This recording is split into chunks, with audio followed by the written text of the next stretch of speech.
आज संसद के अंदर कुछ ऐसे सीन्स दिखाई पड़े जो कि बहुत कम दिखने में आता है कि आप एक तरफ इंडिया अलायंस के जो सांसद हैं उनके उनको आप देख रहे हैं और दूसरी तरफ मोदी जी के सांसद यानी कि एनडीए के जितने सांसद हैं उनके बीच में आप भिड़ंत देख रहे हैं दोनों के बीच में। क्यों? क्योंकि एक प्रोटेस्ट वर्सेस काउंटर प्रोटेस्ट एक का सिनारियो इस तरीके का दिखा। कल आपने देखा था कि राहुल गांधी ने एक प्रेस कॉन्फ्रेंस किया जिसमें कि मल्लिकार्जुन खड़गे और राहुल गांधी ने ये कह दिया था कि हमें अमित शाह के फैंटेसी कॉन्वर्सेशंस नहीं सुनने हैं।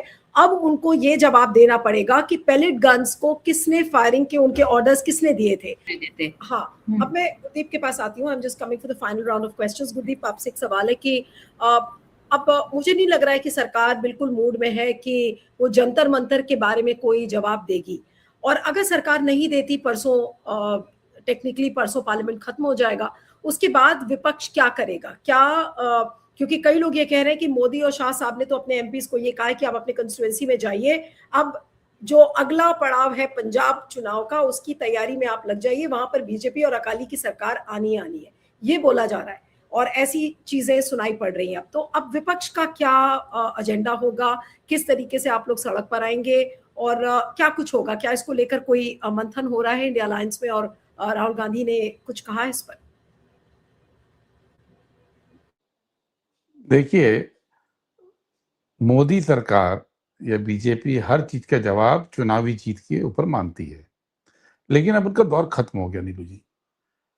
उनके पूरे टेन्योर को आप तीन तरह से देख सकते हैं।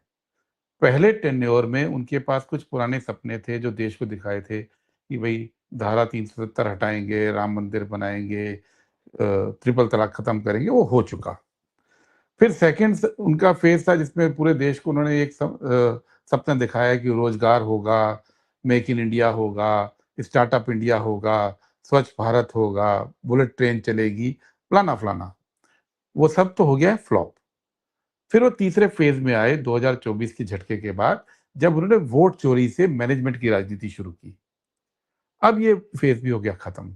अब अगर वो सोचते हैं कि ये देश उनको अब दोबारा जनादेश देने वाला है, तो ये अब मैनेजमेंट की अगर राजनीति को, वोट चोरी को एसआईआर के थ्रू करने को, ईवीएम मैनेज करके अगर कोशिश करेंगे, तो ये गुस्सा और बढ़ेगा। ये गुस्सा अपने आप में नहीं उभरा है, ये गुस्सा जेन ज़ी में इसलिए भी उभरा है कि उनके पास डेमोक्रेटिक रास्ते खत्म हो गए।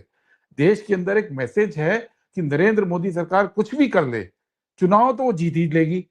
आप वोट दो ना दो, चुनाव तो फिर भी जीत लेगी। जब डेमोक्रेसी के अंदर उम्मीद खत्म हो जाती है शांतिपूर्ण रास्ते की, तो वो गुस्सा अलग ढंग से फटता है। तो अभी ये जो बात कर रहे हैं, अभी समझे नहीं, इसका मैसेज नहीं समझे अभी तक ये। अभी वो वही बात कर रहे हैं जिस जिस दुनिया में वो जीते रहे, लेकिन वो भूल गए कि उनके चारों पिलर ध्वस्त हो गए हैं। 4 पिलर क्या थे मोदी सरकार के आज तक? एक पिलर था डर, पूरे समाज में डर पैदा किया था। दूसरा उनका पिलर था ऑरा, मोदी का बहुत बड़ा ऑरा था। तीसरा पिलर था प्रोपेगेंडा और चौथा सपने। बच्चों ने डर खत्म कर दिया। आज डर कौन रहा है? मोदी और शाह। पार्लियामेंट में आने से डर रहे हैं, जनता के बीच में जाने से डर रहे हैं, लेकिन इस देश के बच्चे नहीं डर रहे हैं। तो डर का उनका पिलर ध्वस्त हो गया।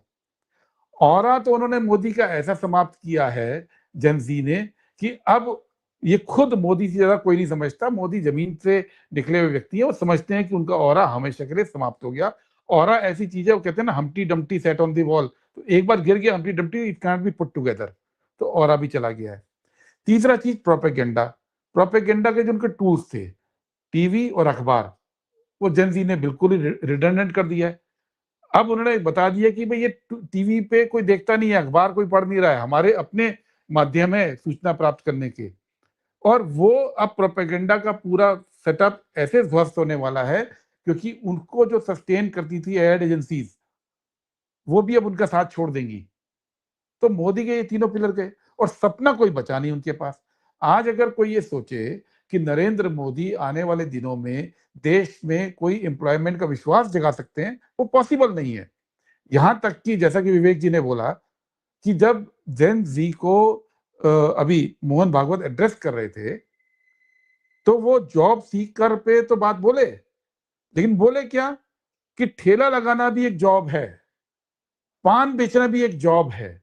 इन लोगों को समझ ही नहीं आ रहा है।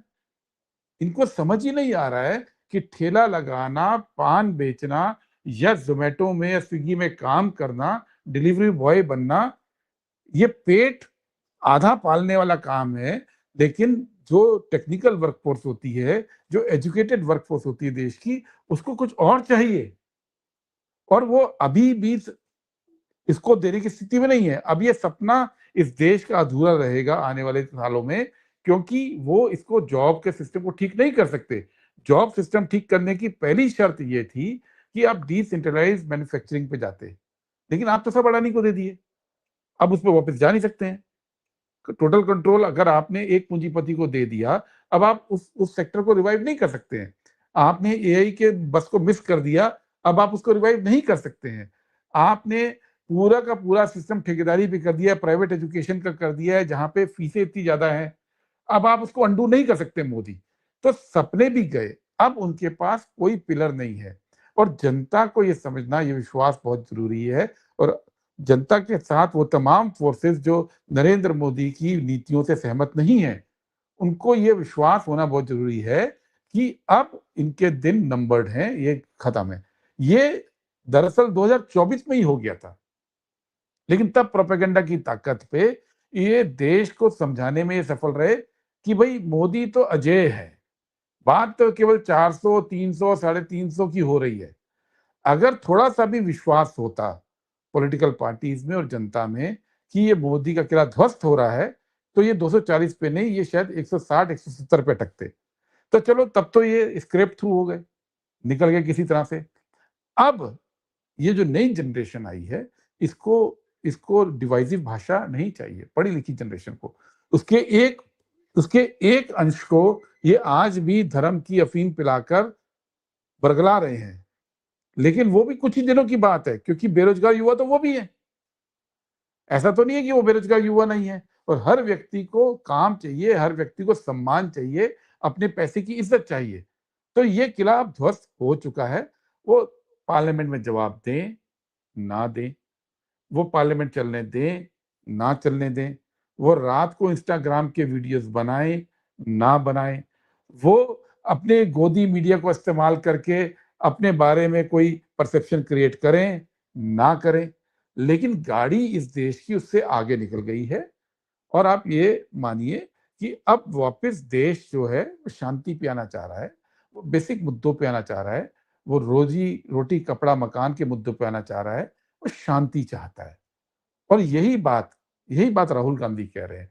तो अब इस पूरे में बहुत वो क्या करेंगे इस पे ध्यान लगाने की जरूरत नहीं है।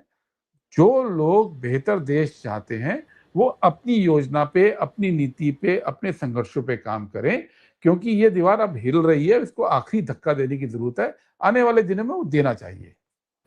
चलिए, आपने बहुत अच्छे से एक्सप्लेन किया कि ये दीवार पूरी हिल रही है, अब इसे आखिरी धक्का देने की ज़रूरत है। विवेक